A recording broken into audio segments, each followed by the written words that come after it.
Народный депутат, член депутатской группы «За будущее» Виктор Мялек в декларации за 2019 год указал, что владеет 158 квартирами в Киево-Святошинском районе. Документ был опубликован в Едином реестре деклараций. Площадь квартир от 38 до 95 квадратных метров. Все они находятся в Софиевской Борщаговке, это Киево-Святошинский район, Киевская область. Общая площадь недвижимости около 10 тысяч квадратных метров. СМИ отмечают, что это абсолютный рекорд в Раде как по количеству квартир, так и по площади. Также Мялеку принадлежат гаражи, места для парковок и земельные участки площадью как 520, так и более 1000 квадратных метров в том же районе. Депутат отчитался и о своем автопарке. В декларации сказано, что Мялек владеет автомобилем Lexus LC 460L 2015 года выпуска и Lexus LX 570 2016 года выпуска. На момент приобретения машины стоили 3,5 и 4 миллиона гривен соответственно.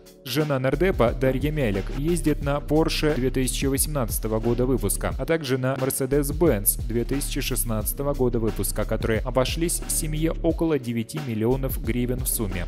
Мялек указал, что за 2019 год в должности нардепа получил около 315 тысяч гривен зарплаты. Его жена, работая в строительной компании, получила за год 29 тысяч гривен. В прошлом году депутат заработал более 80 миллионов гривен на отчуждении и предоставлении в аренду имущества. На банковских счетах хранит свыше 3 миллионов гривен. Наличными держит 1 миллион долларов и 150 миллионов гривен. Если эти деньги хранить в купюрах наибольшего номинала и из пачек построить башню, то ее высота составит более 40 метров, а весит такой объем кэша примерно 310 килограммов. На вопрос, откуда столько квартир, нардеп объяснил, что до депутатства занимался строительством недвижимости, которую потом продавал. По его словам, сейчас, по состоянию на июнь 2020 года, большинства квартир у него уже нет. «Я не покупал эти квартиры, я их строил, а потом продавал. С дохода платил налоги. И те квартиры якобы на мне, но они были за 2019 год. Там частично на мне квартиры еще и остались», — сказал Мялек.